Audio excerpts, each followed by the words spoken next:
He estado estudiando esta semana en misión estudio de Filipenses y quiero compartir algunas cosas con ustedes, ¿no? Yo le voy a pedir algo. Yo necesito que usted hoy sea brutalmente honesto y sincero con usted mismo. Que usted, esto no se trata de qué pasa con los demás, sino de qué pasa conmigo, ¿ok? Em,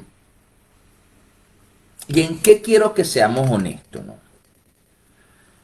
Saben, a veces, yo no sé si usted lo ha vivido, pero creo que la gran mayoría de las personas lo viven. Eh, Hola Joanny, Valentina, Magali. Eh,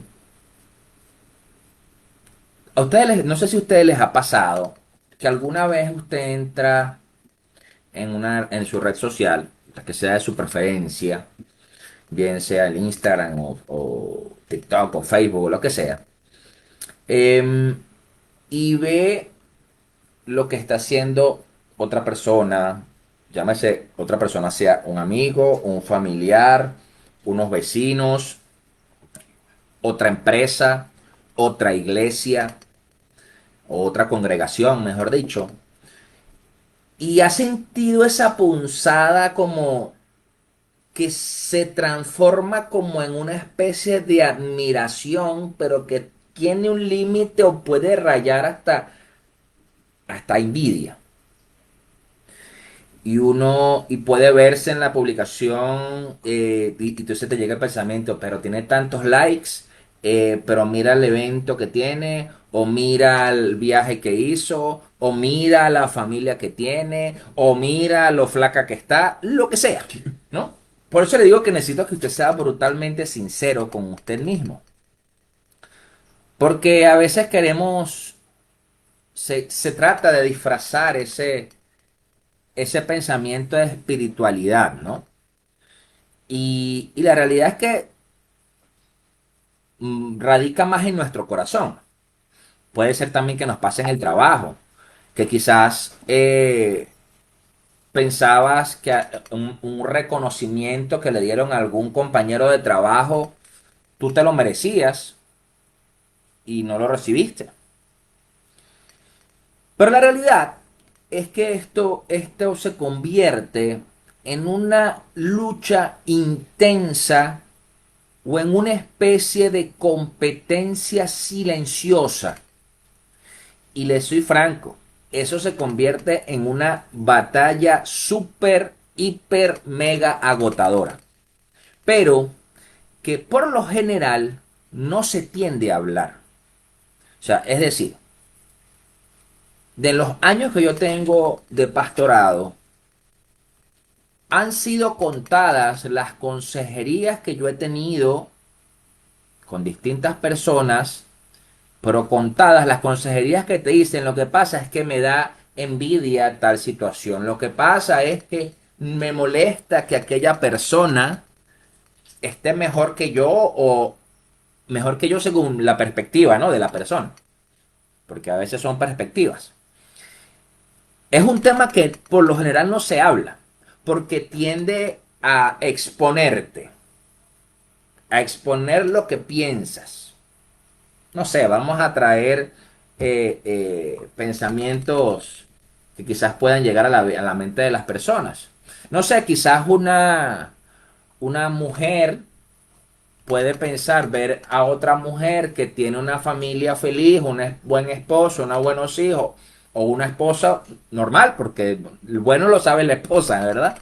Eh, y ella se siente mal y siente envidia porque esa otra persona, esa otra mujer lo siente.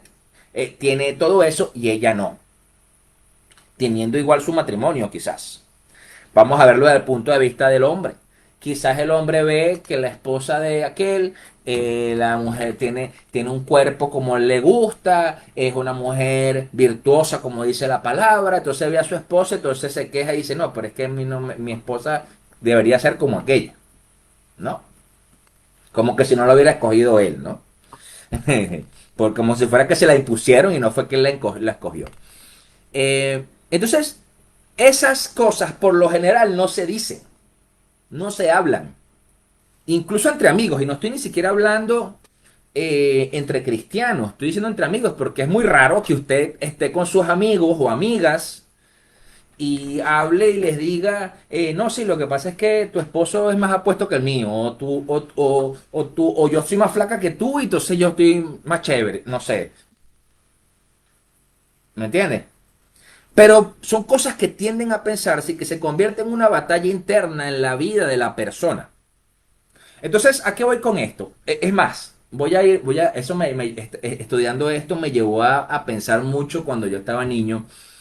Eh, por lo menos en nuestra cultura o en nuestros pueblos, en Venezuela, se estila mucho el qué dirán, ¿no? La gente se preocupa mucho el qué dirán. Entonces yo recuerdo conversaciones de niño que yo escuchaba a los adultos, ay, porque es que va a decir fulanito, es que va a decir menganito. Por ejemplo, yo tuve en una oportunidad lechina, varicela, ¿verdad? Y los comentarios eran, no vayas a decir que tienes lechina porque fulanito. Y yo decía, pero que si eso es algo, o sea, normal a la gente le da lechina, pues le da varicela. Me contagié, pues. Entonces era, di que tienes una alergia, ¿por qué no? Y yo decía, pero Dios, o sea, no. Yo estaba joven, yo no estaba tan niño ya, yo estaba grande, pero yo no entendía, ¿no? Entonces nos preocupa mucho el qué dirán y nos preocupa mucho el qué hacen los demás. Entonces nos lleva a, a tener una vida en comparación, en competencia, tanto así que podemos incluso perder de vista lo que nosotros tenemos que hacer. Entonces vamos a pensar ya desde el punto de vista físico personal. Entonces tú vienes a decir, entonces tú ves a, no sé, aquel tipo que está papeado y está rayado, tú dices, no, mira, sí, aquel ahí sí, porque el tipo está papeado, eso seguro está pinchado. Pero tú no dejas de comer harinas, tú no dejas de tomar refrescos, tú no dejas de comer comida chatarra, tú no te acuestas temprano y no tomas agua. Entonces, por supuesto que tú como persona jamás vas a tener, y no estoy hablando ni siquiera de cómo se ve la persona, sino estoy hablando de la salud. Ni siquiera, entonces, tú no vas a tener la salud porque no te dedicas a eso. No lo priorizas porque estás más pendiente de cómo se ve aquel. Entonces, sin darnos cuenta, ahora ya volviendo a lo espiritual y de la fe, sin darnos cuenta, nuestro cristianismo empieza a dejar de tratarse de Cristo y empieza a tratarse de nosotros mismos, de nuestra reputación, de nuestro éxito, de nuestro reconocimiento, de qué tanto saben quién es mi no, cuál es mi nombre, de qué tan grandes son los eventos que hago, o de qué tanta gente he evangelizado, o de cuánta gente se ha sanado por mis oraciones, y voy a hacer entre comillas, mis oraciones. Entonces, creo que es algo que puede pasarnos a todos y que quizás en cierto grado uno puede llegar a vivir, pero que lo batalla en silencio. ¿Ok? Entonces, la cuestión es que vivimos pensando solo en qué podemos obtener en esta vida.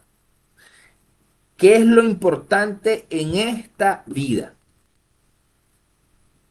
Yo le dije que yo necesitaba que usted fuera sinceramente, brutalmente sincero con usted mismo. Porque la cuestión está que cuando tú vas a la palabra y vas a Filipenses, que es lo que estoy hablando, tú ves la carta de un hombre, que en este caso es Pablo, que tenía todas las razones para enfocarse en sí mismo. ¿Y por qué?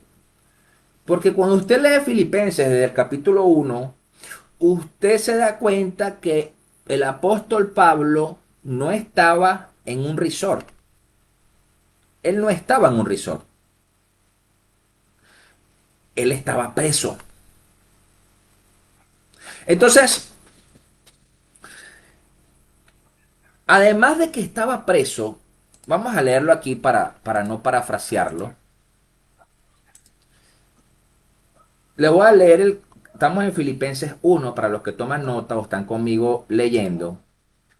En el versículo 15 dice, es cierto que algunos predican a Cristo por envidia y rivalidad, pero otros lo hacen con buenas intenciones. Estos últimos lo hacen por amor, pues saben que he sido puesto por la defensa del Evangelio. Aquellos predican a Cristo por ambición personal y no por motivos puros, creyendo que así van a aumentar las angustias que sufro en mi prisión. Entonces fíjate lo siguiente. Pablo no solo estaba preso, sino que además, o para colmo, habían colegas, ¿verdad? Porque quiere decir que había otros predicadores, otros ministerios en la ciudad, que estaban usando su encarcelamiento para un beneficio propio. ¿Ok? Entonces, pero Pablo aquí nos revela algo muy espiritual, muy sobrenatural, muy de revelación de Dios, para poder vivir por encima de la envidia, de la contienda y del ego. Entonces, ¿por qué? Porque vuelvo al punto. La modernidad se ha llevado a que el evangelio o la vida personal de cada quien o de cada cristiano incluso, se trata de que mi vida es gozosa porque yo soy próspero económicamente hablando o profesionalmente hablando o en mi fama o, ¿verdad? Eh, y realmente una vida cristiana que es gozosa y fructífera no se trata de eliminar ni de mejorar las circunstancias, ni mucho menos eliminar a la competencia, sino de adoptar una perspectiva tan radicalmente centrada en el Evangelio que todo lo demás, absolutamente todo, incluido nuestro propio ego, pierde poder. Entonces, quiero ponerlo un poco en contexto, ¿no? Si no lo ha visto. Yo, por ejemplo, antes de, hace mucho tiempo, yo tenía la idea de que cuando Pablo estaba preso, Pablo estaba encadenado, así como uno ve en las películas o estaba encadenado a una pared, en un calabozo oscuro, ¿verdad? Esa era mi imaginación antes, ¿no? Pero resulta que cuando uno empieza a estudiar un poco sobre esto, eh, Pablo, aunque no dice la palabra, era muy probable que estuviera encadenado, estuviera preso en una casa de detención. ¿Ok? Pero, además de eso, eh, Pablo estaba encadenado, él estaba bajo ese arresto domiciliario, pero encadenado a un soldado de la Guardia Pretoriana. ¿Ok? Entonces, cuando nosotros vemos que Pablo estaba encadenado a ese guardia, la guardia pretoriana era la guardia de élite del momento de Roma. Era la guardia de más alto nivel, más alto rango, militarmente hablando. Es más, eran tan importantes que la guardia pretoriana influía en quién era el próximo emperador. Es decir, cuando a ellos no les gustaba a alguien que podía llegar a ascender a ser el emperador, lo mataban. Ahora, ¿qué pasa con esta situación? En Pablo no ve esto como un obstáculo. Por eso digo, él está preso, sus colegas afuera están haciendo leña de árbol caído, como decimos acá en nuestro país, Y están aprovechando ese encarcelamiento de Pablo para ellos hacer su nombre. Y Pablo ve esto como una oportunidad estratégica. ¿Saben por qué? Porque se comienza a infiltrar el evangelio en el corazón del imperio romano. Fíjense, el versículo 13 dice, es más, se ha hecho evidente a toda la guardia del palacio y a todos los demás que estoy encadenado por causa de Cristo. Entonces, ¿por qué? Ahora, ¿por qué le digo que no se trataba de que él estaba encadenado a una pared? Porque resulta que primero él continuaba, o sea, si él escribía cartas, ¿quién las llevaba a la iglesia? Quiere decir que él tenía visitas, él recibía visitas, porque él entregaba, hacía sus cartas y alguien se las entregaba y alguien las llevaba a la iglesia. Y dudo mucho que hayan sido los guardias pretorianos. Entonces, ¿qué pasa? La cuestión es que Pablo está usando esas cadenas para infiltrar el evangelio en Roma. ¿Ok? Entonces, eh, tenía cierto límite de movilidad, porque además de eso, al estar encadenado a un soldado, tenía que vivir con las limitantes y las restricciones, incluso hasta de ir al baño con el hombre al lado. Para que no se, porque en esa cultura romana, cuando había esa, es lo que eso se parece mucho a lo que hacen, sobre todo en Estados Unidos, del grillete electrónico, que te ponen una persona un grillete en el pie y la gente se mueve en cierta rango de movimiento del lugar donde está, ¿no? Pero en este caso era un soldado. Entonces, además de eso, si él tenía un cierto rango de movimiento, quiere decir que él, al compartir con ese soldado el evangelio, ese soldado llevaba el evangelio a los otros, cuando había cambio de turno quizás. Entonces, lo estoy poniendo un poco en contexto, ¿no? Digo para sacarle un poco quizás esa idea de que Pablo estaba encadenado, encerrado en un calabozo oscuro, con los ojos vendados y sin comida. ¿Ok?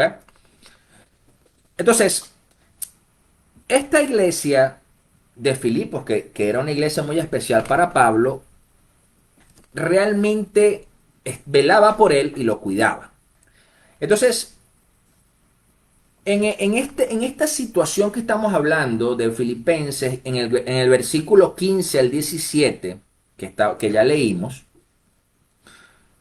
había otros predicadores cristianos en el momento. Pero, y quiero aclarar algo aquí, ellos no predicaban un evangelio falso. Porque pudiéramos llegar a pensar que ellos estaban predicando un evangelio falso. Pero si hubiera sido así, Pablo los habría anatematizado como hizo en Gálatas. Le explico la palabra anatematizado. Les decía que ellos eran anatema, que ellos tenían anatema. No lo hizo con estos de Filipos. No lo hizo con ellos. Quiere decir que ellos predicaban el evangelio verdadero, al Cristo verdadero. Pero el problema que tenían era que lo hacían con motivos impuros. Dice la versículo en la palabra, dice, aquellos predican a Cristo, el 17, por ambición personal y no por motivos impuros. Y arriba en el 15 dice, predican a Cristo por envidia y rivalidad. Y además de eso le añades, creyendo así que van a aumentar las angustias que sufro en mi prisión. Entonces fíjense que aquí Pablo está diciendo que había personas que predicaban el evangelio de Cristo verdadero para aumentar las angustias de él, como para hacerle coco, pues. ¿Sí lo ven? Y por supuesto con ambición personal, que crezca mi ministerio, que crezca mi iglesia, que yo sea el nuevo Pablo. ¿Sí lo vemos? Entonces, había, había algo que estaba errado en esos corazones. Entonces, quizás estas otras facciones, vamos a decirle, predicadores, veían a Pablo como una competencia. Quizás pensaron que con Pablo fuera del juego era la oportunidad para ganar seguidores, para construir, como les decía, su propio nombre.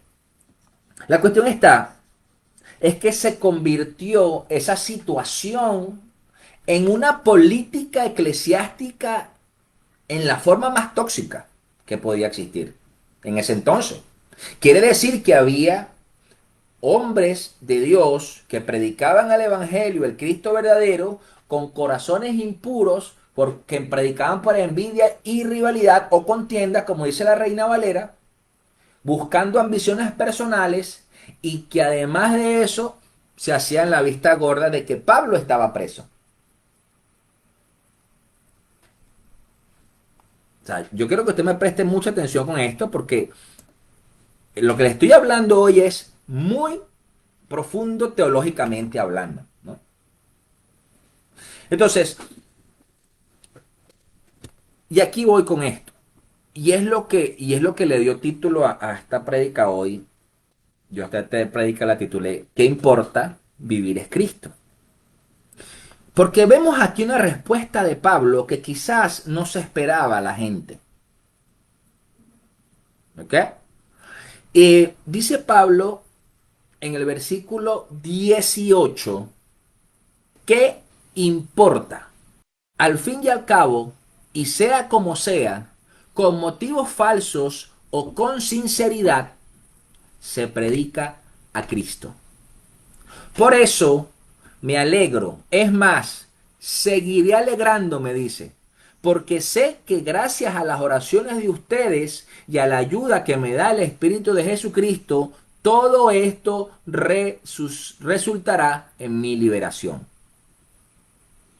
Esta respuesta de Pablo era una respuesta totalmente contracultural. O sea, revolucionó el pensamiento de la iglesia en ese momento. ¿Por qué? Porque él estaba siendo traicionado, él estaba siendo humillado, pero él no está diciendo, oye, qué injusto, no puede ser todo lo que hice por ellos, tanto que los enseñé, tanto que oré por ellos. No dice, ore para que Dios los castigue, para que caiga fuego y los desaparezca. No dice eso. Pablo dice, ¿qué importa? Porque cuando tú obvias el qué importa, y si te importa, valga la redundancia, dejas de realmente hacer lo que debes hacer para el Evangelio y por Cristo, y estás más pendiente en de qué está haciendo aquel, en para dónde va aquel, en qué está diciendo aquel, en si se equivocó o no se equivocó, en si tiene una falda o tiene un pantalón, en si usa un short o usa un pantalón, en si se baña en traje de baño completo o en traje de baño de 2 piezas, en si escucha una canción de rock o escucha una balada de Marino,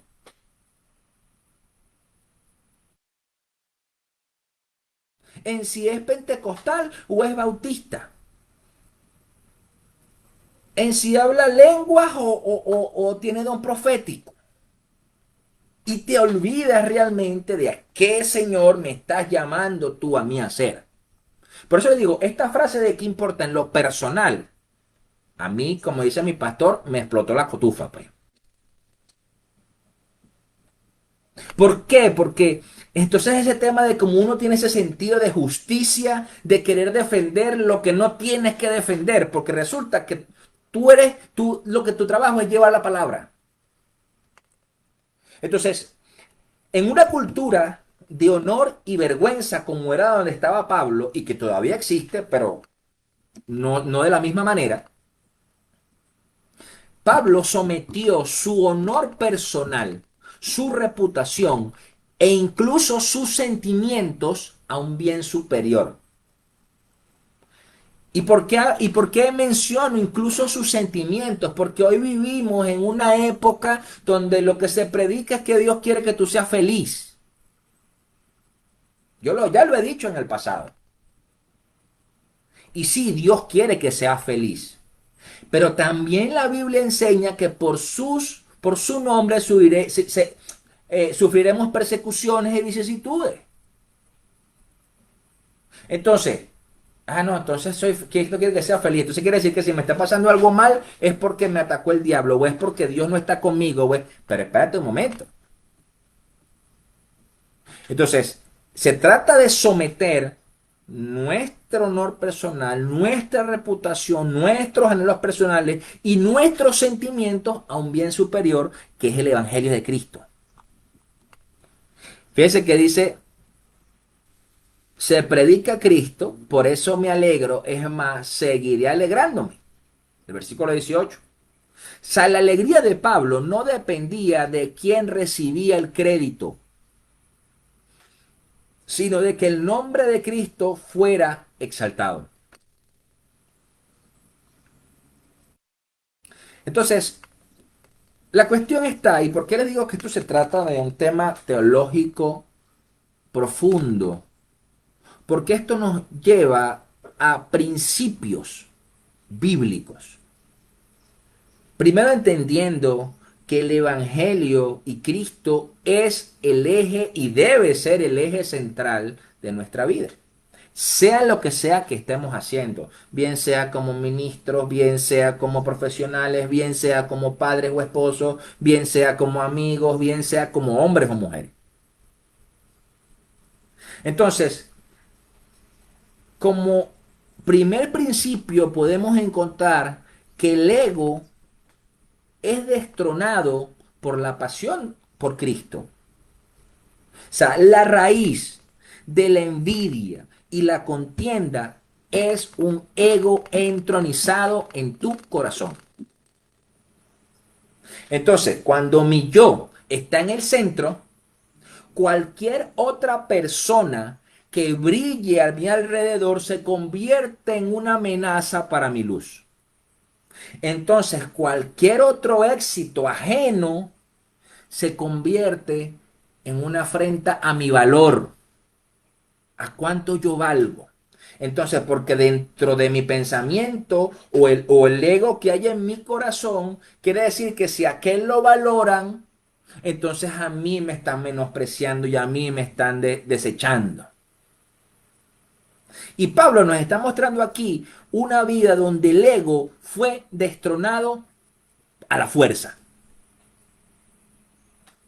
O sea, es decir, en su corazón nada más había espacio para uno solo, Jesucristo.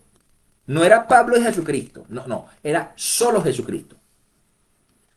Entonces la pregunta que uno debe hacerse en estas situaciones no es, o la que no debe hacerse es, ¿cómo me veo yo en todo esto? La pregunta que tenemos que hacernos, la pregunta correcta es, ¿cómo se ve Cristo en todo esto? ¿Por qué? Porque si pensamos en Pablo y Cristo es magnificado en la época, Pablo ganaba, aunque estuviera preso, aunque se llevara el aplauso a quien fuera, porque realmente el fin era expandir el Evangelio, predicar el Evangelio. Entonces, si se hablaba de Cristo, Pablo seguía ganando. No importaba quién era quien llevara el nombre de los aplausos. ¿Qué nos lleva a esto? Esto nos lleva a un segundo principio que nos enseña la palabra. El mensaje o la misión es infinitamente más grande que el mensajero. O sea, cuando nosotros nos enfocamos en la competencia, olvidamos la magnitud de la misión. ¿Entiendes? Entonces, ¿por qué? Porque llegamos a creer que el avance del reino depende de mi estrategia, de mi carisma, de mi ministerio. Y el avance del reino no depende de eso. Entonces, Pablo entendía que la misión de Dios era tan poderosa y es tan poderosa y soberana para avanzar que a pesar de las cadenas que él estaba teniendo en ese momento, a pesar de los motivos impuros que tenían los otros predicadores que estaban fuera, que eran sus rivales, él mostraba libertad, porque no tenía la presión de tener que ser la estrella del espectáculo. Y se permitió ser simplemente un siervo. Entonces, tenemos que permitirnos ser simplemente siervos fieles a una obra que nos sobrepasa completamente. Entonces tú dices, por eso es que les digo, y es algo de evaluarnos intrínsecamente, individualmente. Cuando a usted no le reconocen algo, se le da esa puntadita, le da ese ardor en el corazón, le dice, cónchale, no me dijo nada. ¿Mm? ¿Para quién lo haces? ¿Para quién lo haces? Entonces, vivimos con ese pensamiento que yo doy para que me den. Entonces, uno llega a pensar que entonces yo estoy haciendo las cosas por conveniencia.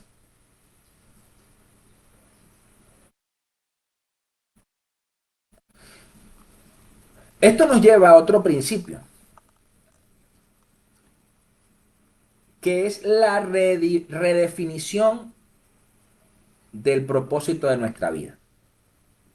El versículo 20 y 21 dice, mi ardiente anhelo y esperanza es que en nada seré avergonzado, sino que con toda libertad, ya sea que yo viva o muera, ahora como siempre, Cristo será exaltado en mi cuerpo. Y dice, porque para mí el vivir es Cristo y el morir es ganancia. Este pensamiento de Pablo destruye por completo una vida centrada en el qué puedo obtener yo aquí. Porque ya no se trata de qué puedes obtener tú, ni de qué puedo obtener yo. Se trata de que si vivir es Cristo, cada día es una oportunidad para servirlo y para glorificarlo. Y entonces, y si morir es ganancia, entonces no tengo nada que perder en esta vida. Y no estoy diciendo con esto que entonces, bueno, como morir es ganancia, entonces yo deseo morirme. No, no es eso, ya vamos a hablar más de eso. Porque estamos hablando desde que si morir es ganancia, no tengo nada que perder, entonces no tengo ni que perder, no me importa que tenga que perder reputación, ni comodidad, ni siquiera la propia vida. ¿Por qué? Porque mi mayor tesoro y más seguro está en la eternidad. Entonces, claro, eso te cambia y te redefine cuál es mi propósito. O sea, ¿cuál es mi propósito? Vamos a llevar eso quizás a algo práctico. Yo he tenido amigos en la vida, sobre todo en mi adolescencia, donde sus padres eran personas adineradas, personas que tenían dinero, negocios. Y yo recuerdo uno de ellos particularmente, donde su papá, por ejemplo, decía que esto es mío y esto no es nada de ustedes y ustedes van a tener que hacer su plata y yo no voy a hacer, yo y esto es mío y hasta que yo me muera es mío igual. Y no le voy a dejar nada a ustedes. Y yo decía, yo no entendía, ¿no? Y yo decía, bueno, y no estoy tan, no estoy, yo no estoy en contra de que los hijos se esfuercen por tener sus propias metas, por alcanzar sus cosas, está bien. Pero la cuestión es la siguiente. Si tú como padre no puedes, te sacrificaste, hiciste el esfuerzo que sea para alcanzar lo que tuvieras, entonces ¿de qué sirve y de qué vale si eso no sirve de plataforma para tus hijos? ¿De qué vale eso? Para decir es mío, para tener el ego, para decir lo logré, soy el mejor, soy el más. No sirve de nada. ¿Me entiendes? Estás viviendo es para ti. Ahora, cuando tú tienes un pensamiento, pensando en ese ámbito, ¿no? Como padre, como yo voy a trabajar, voy a esforzarme, voy a alcanzar a tener esto, porque cuando yo no esté, eso le va a quedar a mis hijos para que ellos lo continúen. Porque no te importa si lo tienes para ti. Lo importante es para que lo continúen los demás. Es más, si tú tienes una empresa y tú la delegas a tus hijos, lo que tú quieres es que tus hijos crezcan con esa empresa y la lleven a mejor de lo que tú lo tenías. Si lo vemos, por eso digo, lo que quiero es sacarlo un poco del contexto espiritual, para que lo veas más en lo natural. Entonces, claro, eh, cuando realmente tú ves esa frase de que para mí es vivir Cristo y morir es ganancia, entonces tú entiendes que es necesario que sea redefinida el propósito en tu vida. Entonces, para continuar con ese versículo, dice el 22, ahora bien, si seguir viviendo en este cuerpo representa para mí un trabajo fructífero, ¿qué escogeré? No lo sé. Me siento presionado por dos posibilidades. Deseo partir y estar con Cristo, que es muchísimo mejor, pero por el bien de ustedes es preferible que yo permanezca en este cuerpo. Por eso le decía, no se trata de que morir es ganancia, entonces que yo voy a desear la muerte porque deseo morirme porque quiero irme con Cristo. No, porque si tú estás aún en este cuerpo es porque aún puedes ser fructífero para el propósito de Dios en tu vida y en la de los demás. ¿Sí me entiendes? Entonces, quiere decir que si tú estás con vida hoy, tienes que empeñarte en cómo soy fructífero para Dios. Y que por consecuencia eso va a traer que sea fructífero para tu alma, para tu familia, para tu vida, para tu salud. Entonces, claro, o sea, yo creo que cuando nosotros empezamos a entender esto y a vivir esto, vives con paz, vives con gozo y más allá de la circunstancia, deja de vivir comparándote, viendo qué hace el otro, viendo qué hace. ¿Sí lo vemos? Ahora, ¿cómo nosotros podemos cultivar esta perspectiva que libera el ego y la envidia? Ya lo vengo diciendo. Tenemos que cambiar el enfoque. Es decir, fíjense que dice el versículo 27. Pase lo que pase, compórtense de una manera digna del Evangelio de Cristo. De este modo, ya sea que vaya a verlos o que estando ausente solo tenga noticias de ustedes, sabré que siguen firmes en un mismo propósito, luchando unánimes por la fe del Evangelio. Tenemos que pasar del enfoque de la competencia al enfoque de la colaboración.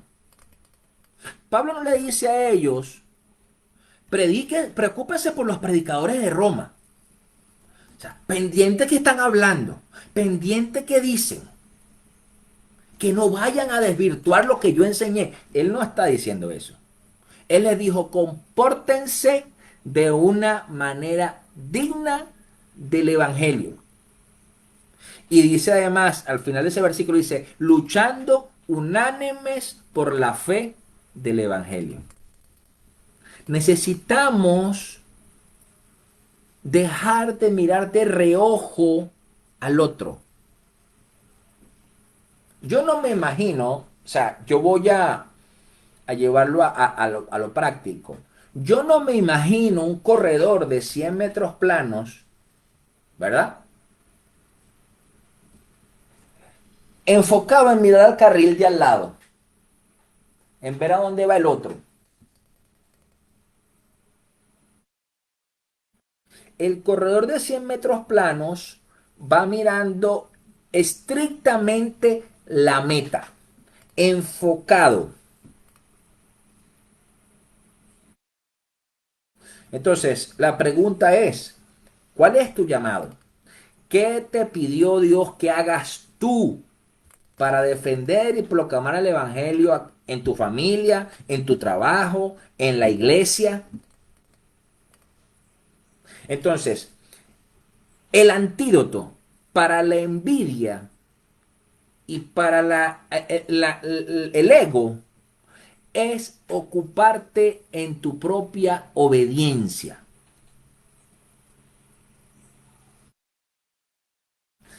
Allá lo que yo siempre he dicho desde que yo sirvo en esta iglesia y llegué al liderazgo y Dios me colocó allí, siempre lo he dicho y lo he mantenido, yo voy a avanzar hacia lo que Dios me llama independientemente de lo que quiera la gente. Y así lo he vivido. Quienes me conocen saben que es así. eh, Porque nos enfocamos mucho en el qué opinan los otros de mí. Pero cuando tú dices, bueno, yo voy a hacer esto porque Dios me dijo que hiciera esto, es cuando Dios respalda tu vida. Es cuando Dios hace y te entrega y no, ¿me entiendes? O te abre el camino por otro lado. Pero la realidad es que necesitamos ocuparnos de nuestra propia obediencia. Y yo creo que hoy día se vive quizás a veces esa obediencia en una obediencia políticamente correcta. ¿Sí lo vemos? Segundo, para poder cultivar esa perspectiva que libera el ego y la envidia en nuestra vida. Ya hablamos de que tenemos que cambiar el enfoque, de pasar de dejar de ser competencia a ser colaboradores. Segundo, es algo, y esto es algo para mí de todos los días, del constante en nosotros, y es hacernos un chequeo de motivaciones. O sea, es decir, ¿por qué hago esto? Hacerse esa pregunta. ¿Ok?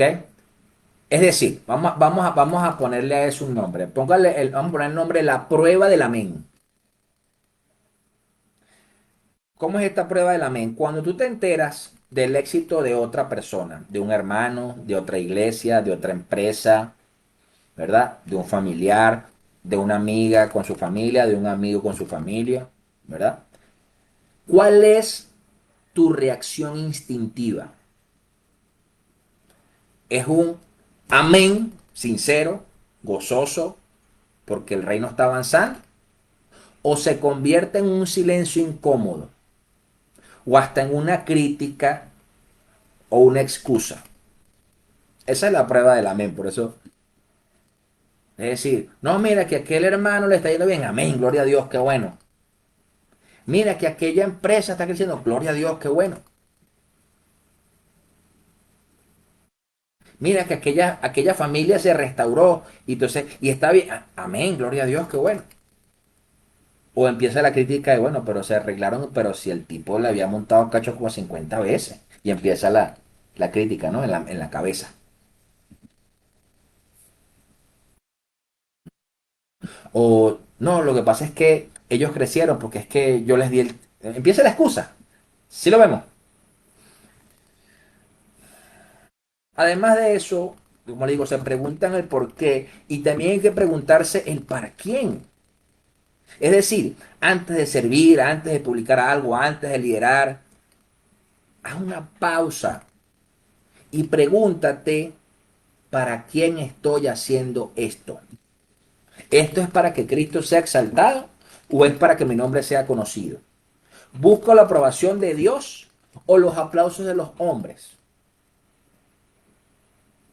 Yo hace muchos años tuve conversaciones con gente que yo le decía, la iglesia se hace como Dios dice, no como tú dices.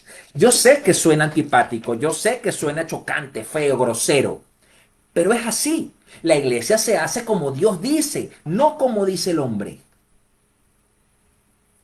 Cuando queremos meterle el pensamiento humano a la iglesia, se daña la cosa. Entonces, es necesario que constantemente chequeemos nuestras motivaciones. ¿Usted sabe por qué muchas parejas, muchos matrimonios, tanto el hombre como la mujer, caen en situaciones de infidelidad? porque no chequean sus motivaciones. Porque conocieron a la chica o al chico, entonces el mensajito de ahí, y no chequean cuál es la motivación de por qué yo le estoy mandando este mensajito. De por qué yo le estoy dando me gusta a esta publicación.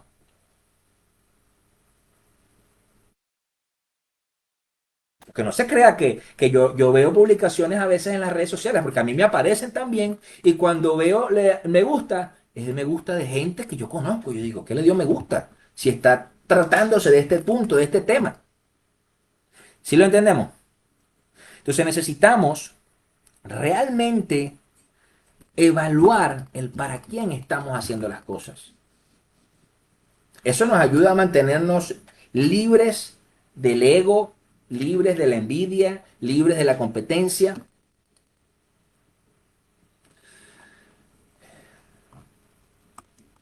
Además de esto, necesitamos anclar nuestra esperanza en la eternidad.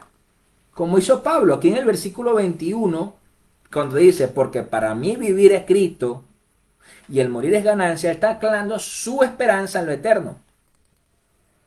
Entonces, la lucha diaria y algo más en nuestro país que conocemos y sabemos muy de adentro, es que muchas veces nos enfocamos solamente en el sobrevivir.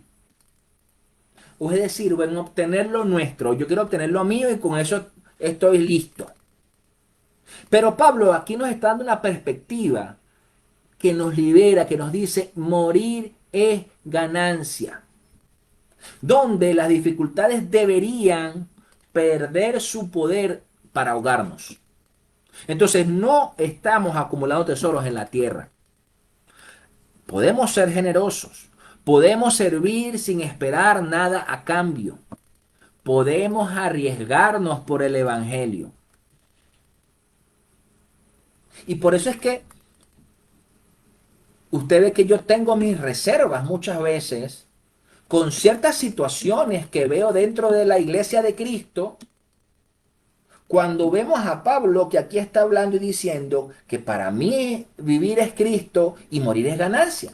Entonces vemos que muchas veces vivimos, porque me estoy metiendo todos nosotros en el saco, me refiero a la iglesia de Cristo, entonces estamos buscando sobrevivir para obtener lo nuestro.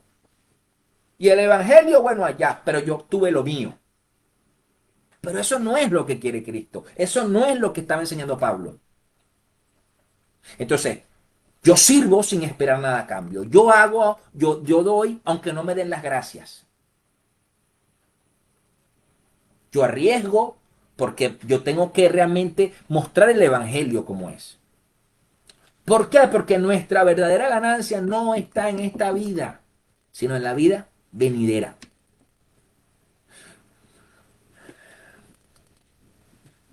Entonces, qué quiero yo que usted se lleve hoy? Pablo desde una cárcel nos enseña que la verdadera libertad no es ausencia de problemas o de rivales o de competencia, sino la posesión de una perspectiva correcta. ¿Ok? O sea, eso es lo que te trae libertad. Si hablamos, por ejemplo, de libertad financiera, la gente piensa muchas veces que tener libertad financiera es tener muchos millones y tener negocios. Libertad financiera muchas veces se traduce, o la gran mayoría, en poder comprar lo que necesites cuando lo necesites o pagar lo que necesites cuando lo necesites y no deberle a nadie. Eso es paz y libertad financiera. Que tú digas, oye, necesito comprarme un pantalón, voy y me lo compro sin ningún problema, pero no le debo a nadie. Porque les voy a decir algo, ahorita que está muy de moda la aplicación caché aquí en nuestro país. Sí, perfecto, tú vas y compras, pero dígame que no le angustia luego pagar las cuotas. Dígamelo, para verle la cara de mentiroso. ¿Mm? Porque le angustia. Ay, tengo que pagar la cuota, y tengo que hacer esto, y tengo que hacer lo otro. Y la realidad es que tú ves, o por lo menos yo veo muchas veces en mi entorno, que cada día la gente habla más de eso. No sé, porque fui y pagué esto por allá y fui y pagué esto por allá, pero después los ves así, endeudados hasta aquí, angustiados. Por eso es que la Biblia en eso es claro.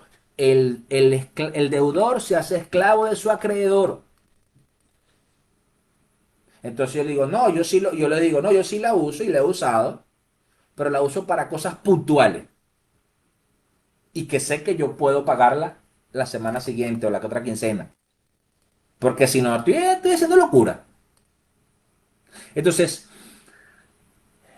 creo que realmente Pablo nos está hablando de tener una perspectiva donde el evangelio está por encima de nuestro ego.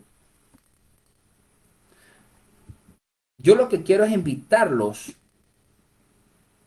a que realmente tengamos un arrepentimiento profundo en estas cosas.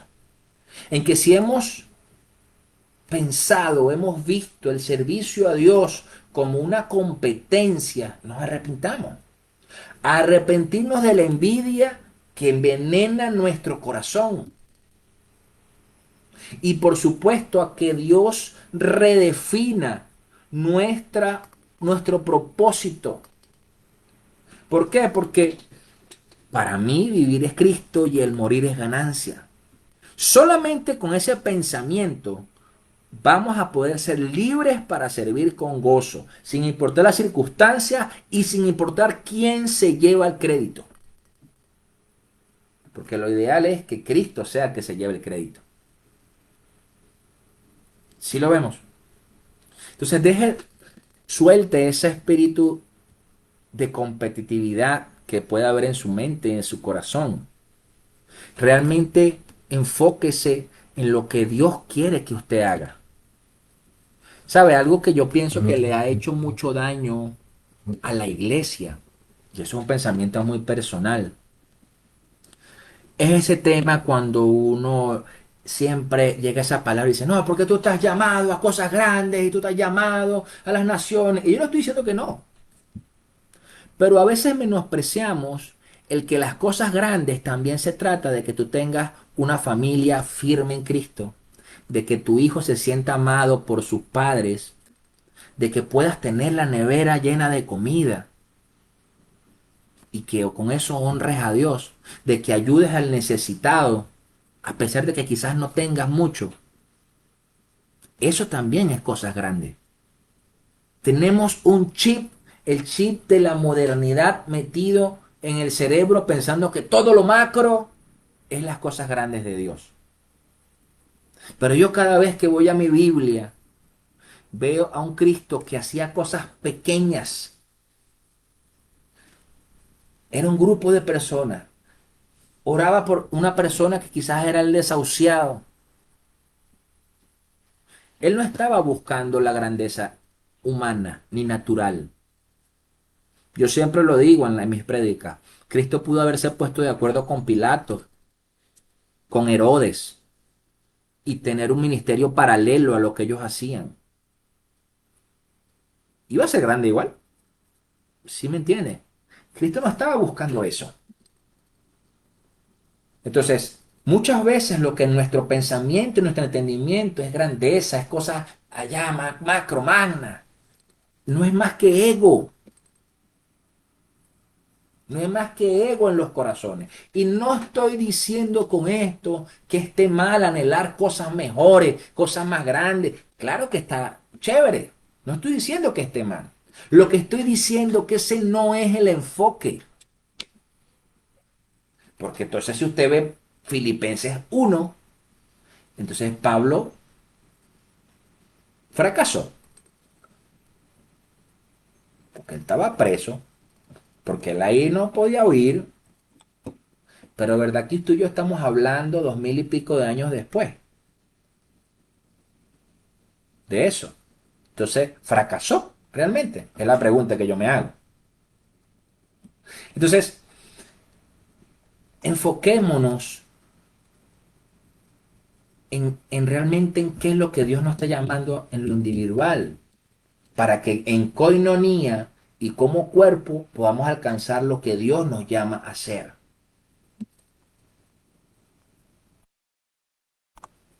Yo creo que cuando eso se da, es, se trata de que todos podemos avanzar. ¿Saben? El enemigo es especialista en dividir los pensamientos de la gente, en influenciar a la gente para que su pensamiento sea dividido. Y uno aprende que cuando una nación, por ejemplo, se enfoca toda en que la nación cambie y cada quien se enfoca en lo que tiene que hacer, la nación prospera. Pero mientras cada quien está viendo cuál es su beneficio propio, ahí está la situación. Ahí está la situación. Entonces, los invito a eso. Examínese, vea sus motivaciones. Y si usted ve que hay alguna motivación que no es de Dios, descártela. Diga, Señor, hoy te entrego esto. No la necesito. No la necesito. Amén. Bueno, acompáñame allí donde está a orar. Padre, en el nombre de Jesús, en este día, Señor, venimos delante de ti. Primeramente pidiendo perdón. Si alguna de nuestras actitudes, si alguna de nuestras acciones, lo que hemos hecho, incluso por servirte, ha sido por rivalidad, por contienda, por envidia, con ambición personal e incluso para hacer sentir a otros mal, Señor. Te pido, Padre, que seas tú sanando nuestros corazones, derribando todo argumento, todo ego, toda cosa que quiera, Señor, impedir que podamos ser siervos fieles delante de ti.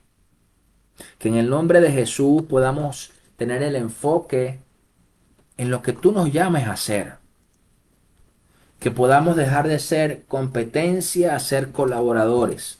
Que constantemente podamos chequear nuestro corazón, nuestras motivaciones en por qué, para quién hacemos las cosas.